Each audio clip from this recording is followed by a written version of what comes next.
On pensait les effets de la crise Covid passer, mais on se rend bien compte que ça ne fait que commencer.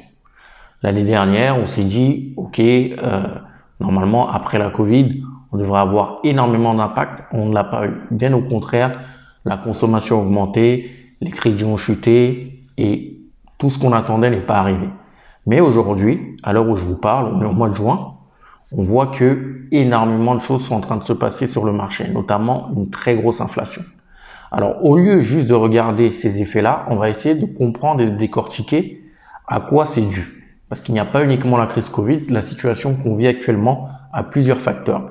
Et justement, j'ai envie d'aborder tous ces facteurs-là avec toi aujourd'hui pour que tu puisses réellement savoir ce qui se passe et ne pas juste regarder aux infos, ne pas juste aller au supermarché et voir que les prix ont augmenté sans savoir pourquoi. Donc, je t'invite à rester jusqu'à la fin de cette vidéo.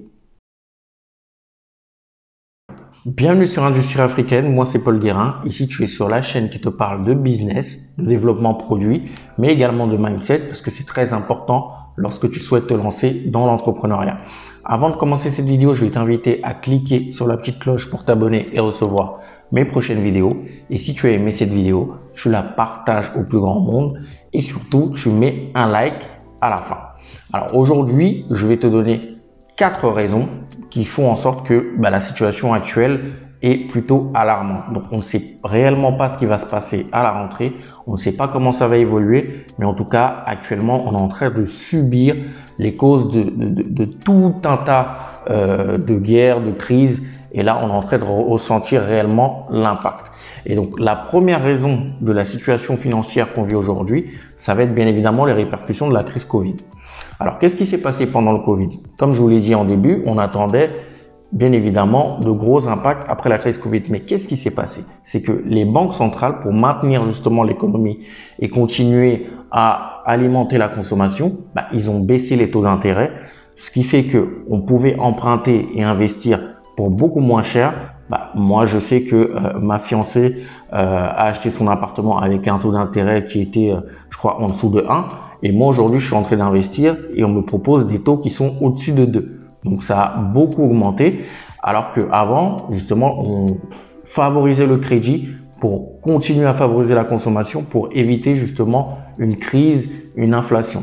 Donc, l'État a énormément, les banques centrales et l'État ont énormément produit de l'argent. Ils ont injecté de l'argent dans l'économie, ce qui a fait que l'année dernière, on n'a pas connu de réel impact après le Covid. Le problème, lorsque vous injectez trop de monnaie, et ça va être la deuxième raison de la situation actuelle, c'est que vous créez de l'inflation. L'inflation a pour cause, pas principale, mais c'est l'une des causes importantes, la présence de beaucoup de monnaie, de beaucoup d'argent en circulation dans un État, dans une zone ou dans le monde.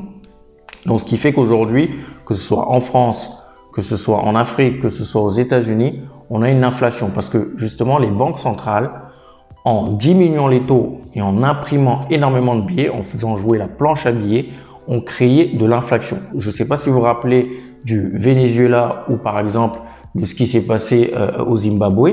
Justement, il y avait tellement de monnaie en circulation que il y avait une inflation énorme. Pour aller acheter limite une baguette de pain, il fallait aller avec une brouette de billets. Et donc, c'est un peu on n'est pas à ce niveau-là, mais c'est ce qui se passe aujourd'hui.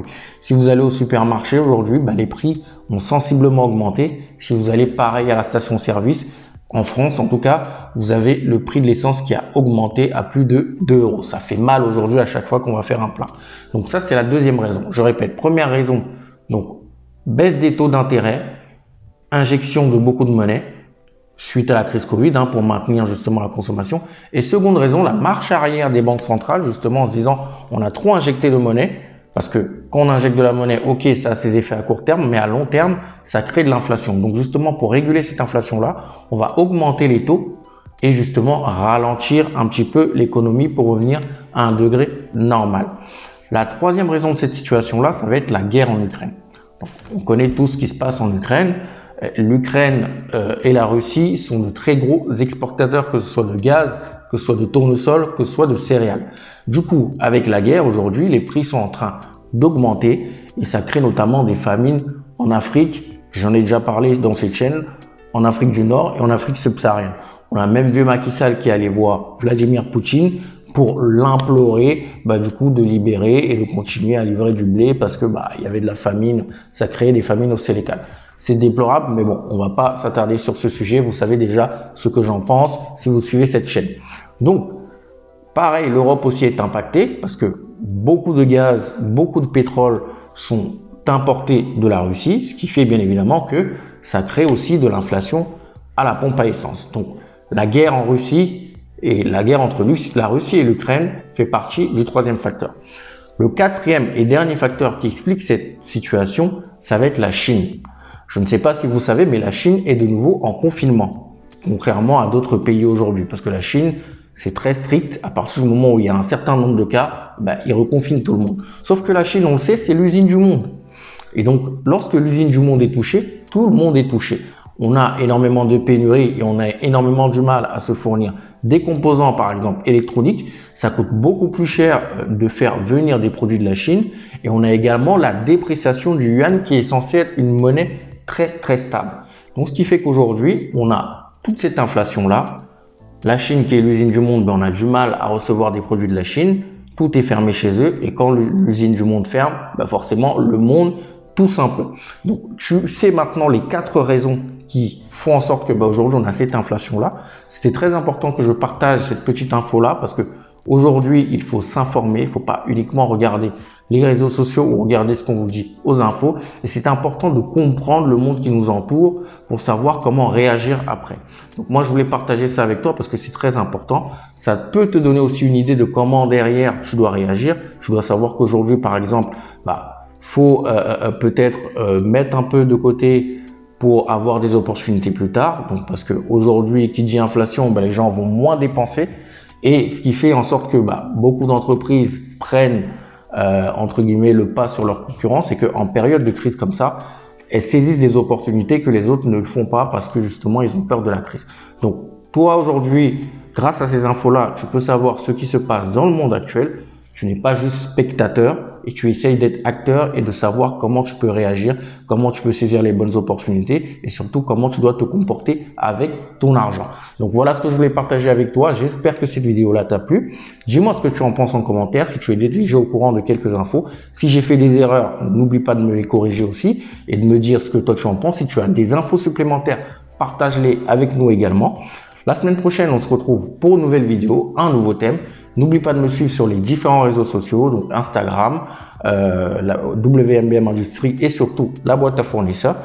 Aujourd'hui, je suis en train de créer et de mettre en place des audits. Si tu as un business, si tu as lancé un produit ou si tu souhaiterais lancer un produit et que tu veux justement que je te donne une roadmap que tu pourras suivre en étant autonome pour monter ton produit, n'hésite pas à me le faire savoir en commentaire ou à m'envoyer un petit mail.